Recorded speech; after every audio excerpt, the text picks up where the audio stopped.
Thanks.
different examples of, I guess what I would call algorithmic music. I'm just going to begin this by saying who I am. I'm a musician. I had formal training in classical music and jazz from New England Conservatory of Music in Boston, Massachusetts. Professional software developer, live coder, Linux enthusiast, open source enthusiast. And the subject of this talk is completely impossible because I'm supposed to be giving a history of algorithmic music in 20 minutes, and that is just not a possible task. But I think the right thing to do is to just do the best I can. And making music itself sometimes can be sort of an impossible task and requires creativity. So I'm just going to do the best I can and see what's going on. But essentially, I need to say that in order to speak about this at all, I need to limit this talk to talk about algorithmic music the final product of which is something that can be accurately represented with traditional Western music notation, not so much a sound sketch. There's just a lot of different schools of thought, and that is one thing that I've been focusing on myself for the past few years, is just thinking about how to create like a sort of through composed composition with notes and rhythms and harmonies, specific notes rather than thinking about things in terms of frequencies. And it's just a different school of thought, and I guess that's what I want to talk mostly about right now. So I first need to ask, basically, what is algorithmic composition? Does anybody have an answer to that, or want to?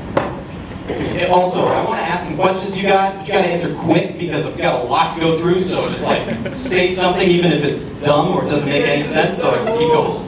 Music that follows a set of rules. Music that follows a set of rules. Anybody else want to say something? Okay. Generative music. It's generative music. Okay.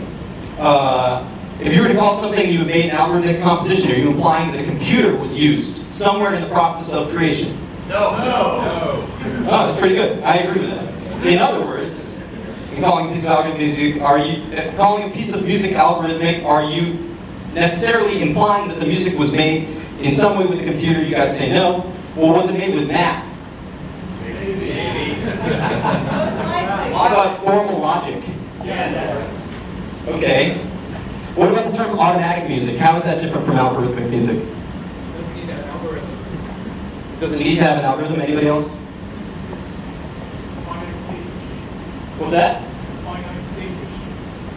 Has a finite state machine. Could you say that algorithmic music has a finite state machine? So what's the difference between automatic and algorithmic? That's creative. Who's doing the move on? No human input. All right. What advantages? Oh wait, would you say no human input? No human input. Automatic. It can sort of move automatically, maybe. I like that. So, all right. Well, thinking about algorithmic music, if it doesn't require a computer, what advantage do you get from adding a computer into the mix? Speed. Speed of what? Make more music. Everyone makes more music. Anybody else? Procedure. Procedure. You can have a procedure without a computer. But not as fast. Not as fast. The procedure won't run as fast. Okay. Accuracy. Somebody said randomness, because a computer can have sort of a pseudo-random number generator. Storage. Storage. That's good. I said something I was thinking was that you get to be better with statistical modeling. Maybe you can have some fancy AI algorithms that would be impossible to really do without the computer. Version control? Version control. You can have version control. That's a big deal. That's a really big deal. You don't have to recopy parts by candlelight like Bach or something like that. Okay. Or you can outsource it to China, but it's kind of inhumane. All right. So, all right, let's move on. I wanted to talk about this guy, Johann Joseph Fuchs, who is someone that I think anybody who took the music AP in high school would have had to learn about, because you have to study his counterpoint rules in order to learn how to harmonize what's called a cantus firmus over a figure bass. And people who didn't get formal music education probably have no idea what I'm talking about. But basically, it's this sort of thing that typical music students are taught. These rules, these counterpoint rules, where you're given a melody, and you're given a set of chords, and the chords have, they don't have, you have to basically figure out from the chords where the inner voicings should go. And you have to follow these rules, and it's sort of this technical exercise. It's really common in music education, but the reason why, what may be the reason why it's become canonized in this music education is because it was, this guy Fuchs's work was really a seminal work in music theory. Music theory is the study of how music works. And I think that, music theory and algorithmic music go hand in hand. He wrote this book called Gratis ad Parnassum, 1725, and the second part of it, Musica Practica, gave instruction for writing what's called species counterpoint, where over a cantus firmus in the style of Renaissance polyphony. Style was heavily influenced by Palestrina, but have you ever heard people talk about, like, oh, you can't have parallel fifths, or, lead needs to be resolved by step, or, these inner voices need to move out, and the leading tone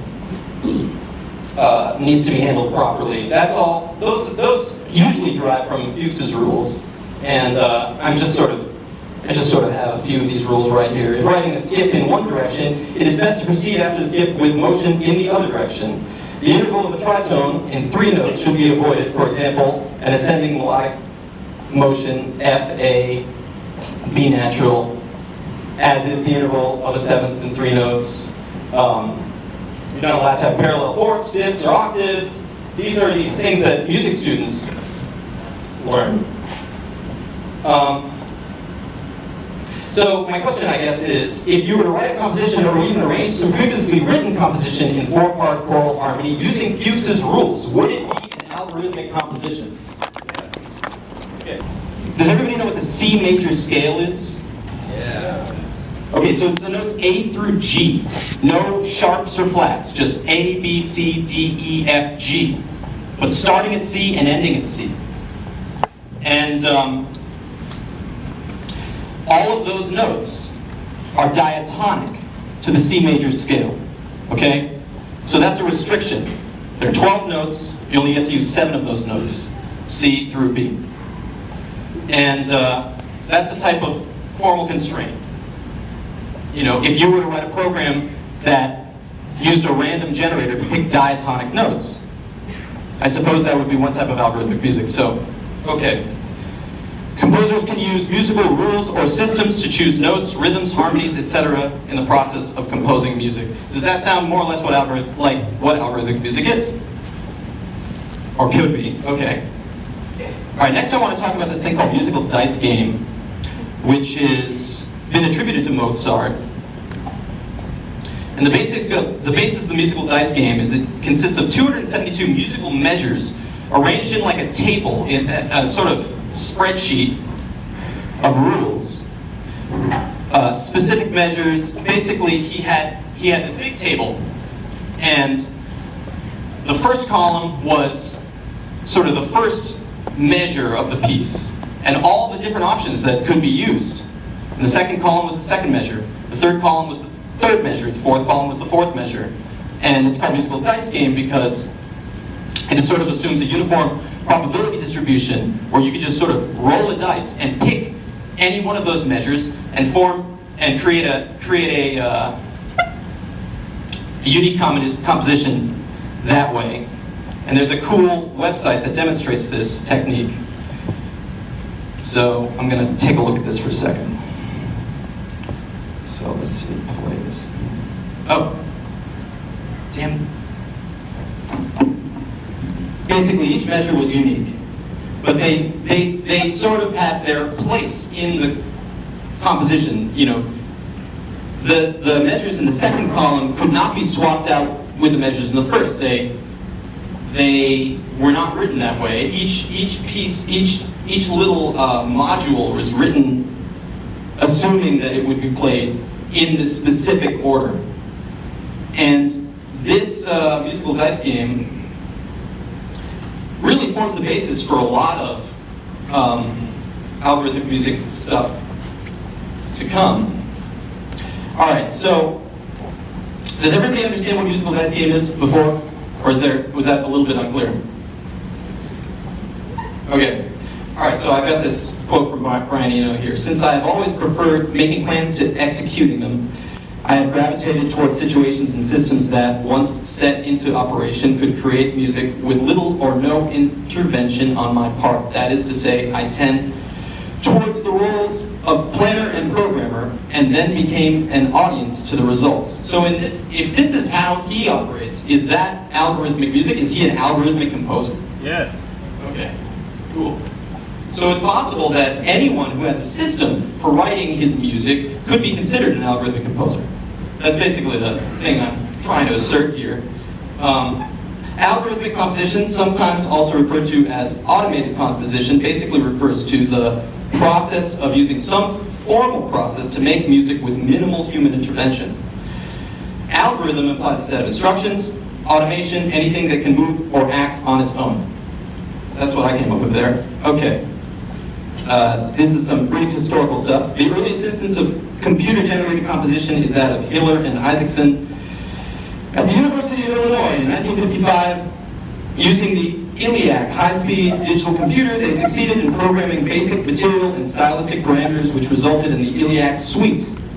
Also introduced the paradigm of generator-modifier-selector, which is basically where the computer was used to generate raw material, modify the musical material with subroutines, so subroutines would act on the things that the computer would initially generate, and then the humans would go and select the best parts.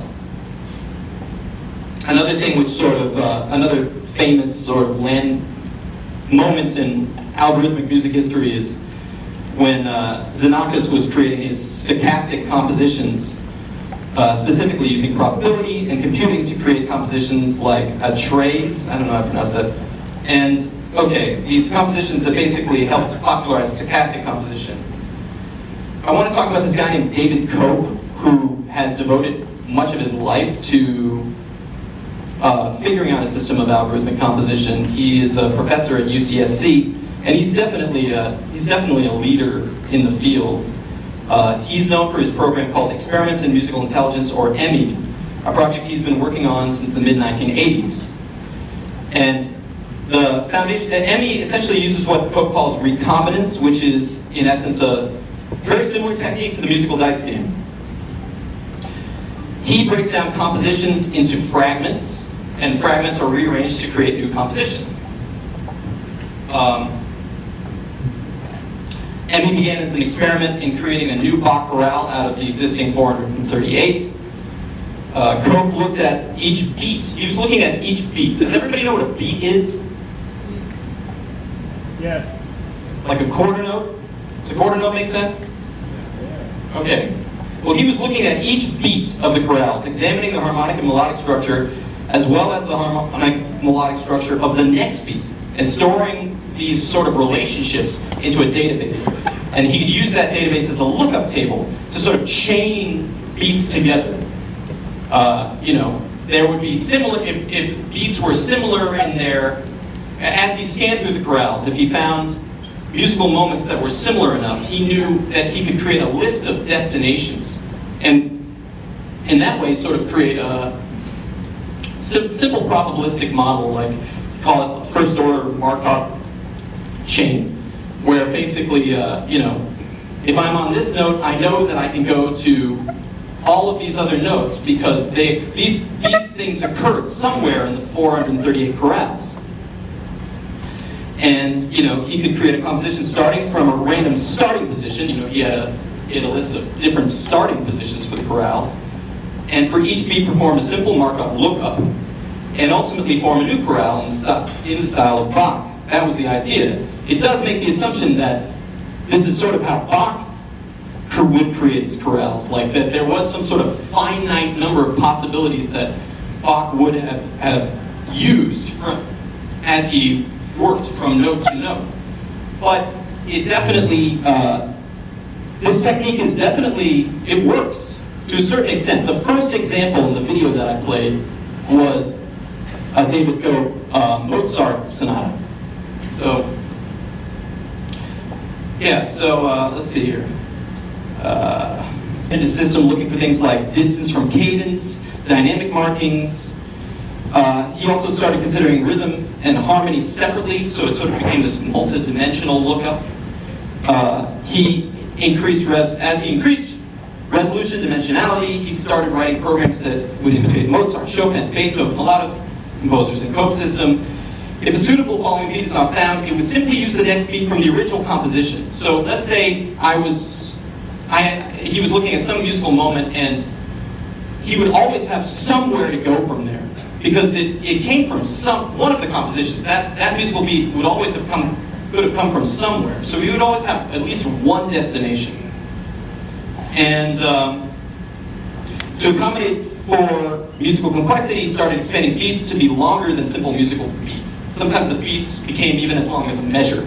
So in a David Cope composition, you might actually hear like a two-measure segment of some Mozart or some Beethoven composition, but it's all rearranged, sort of swapped out. Okay, so I guess I'm leaping forward more and more. So there are some commercial and closed source algorithmic music sort of companies out there. People who sell stuff that uses algorithmic music, and I think that's just a significant thing to talk about. It's not always just for experimentation.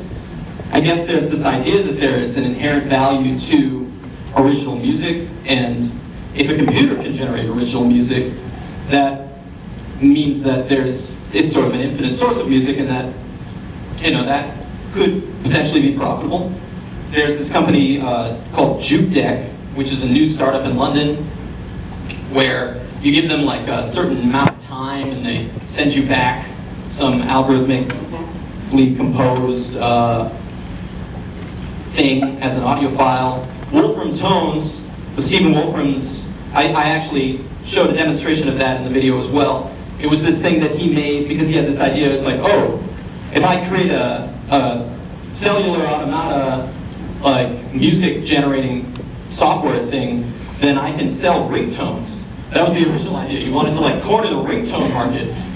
And it's great. The site is down right now, but hopefully it'll come back. I was really impressed by this guy's project called Rapid Composer, where basically what it does is it allows you to generate random, it's similar to Wolfram Tones in some ways. It allows you to generate sort of random configurations of MIDI snippets. Like you'll choose the chord progression, and you'll choose some constraints, like put voice leading on, and then you can write, and you can hit a randomize button, and it will just sort of randomize and create this little MIDI fragment. So a composer could write, a piece in sort of randomly selected fragments, and that's pretty cool. Synfire is another commercial one that is sort of similar. What I have been doing myself in live code, in algorithmic music, is I wrote a library to sort of do what I just described, what Rapid Composer does. And I just also finished a live coding environment that sort of goes with it. I have a weekly gig at a nightclub in Los Angeles where I do live code. I consider live code algorithmic music too, because it might not really follow the David Cope model, or the we're using like probabilities so strictly.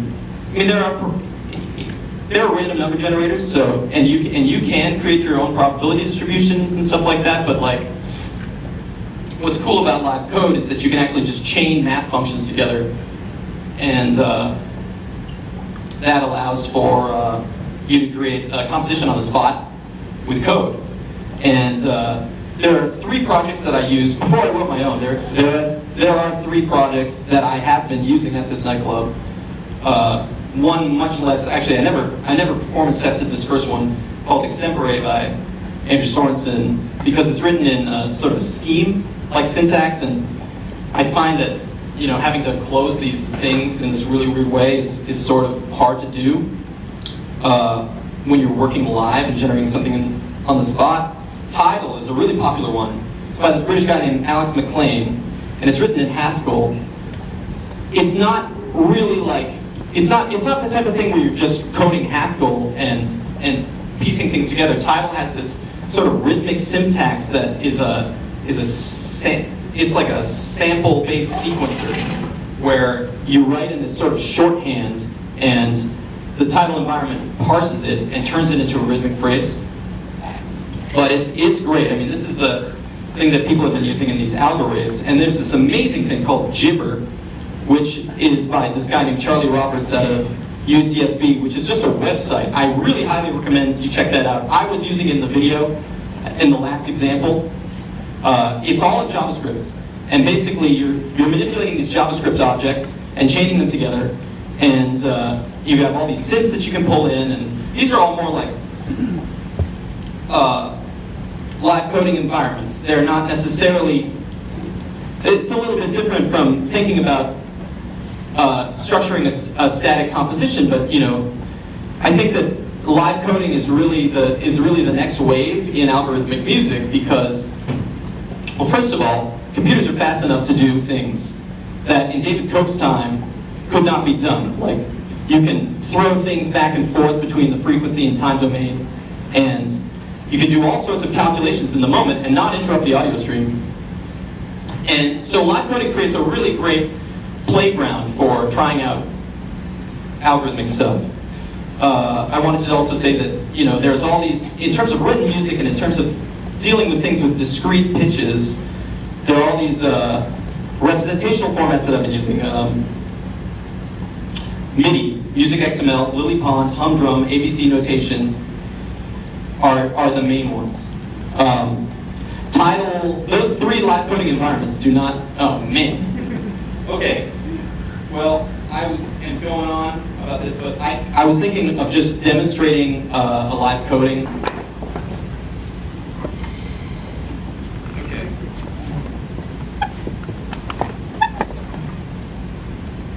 Check this out.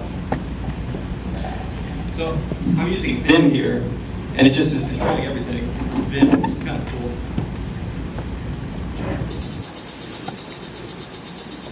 So, like, this is a sort of a demonstration of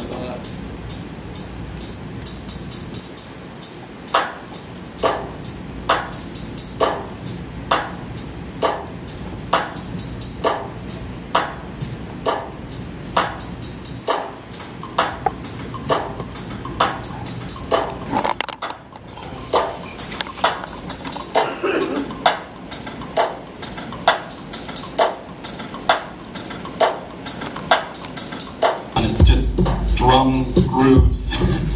But you know, because essentially I've been collaborating with a pianist, but you know, Tidal is just a beat sequencer, so you know, you can write sort of melodies and things like that, but you have to use these like synth samples or like sound samples rather than generating them on the fly. And you know, this thing that I wrote in Python that I'm hoping to debut a week from now at the club has the ability to generate the synths on the fly too. And if anybody is interested in that, I just want to say I'm definitely looking for other people to work with on it, or if people like Python. I prefer Python or any object-oriented programming language to something like Lisp or Haskell, which tend to be the most popular things for live coding. Okay.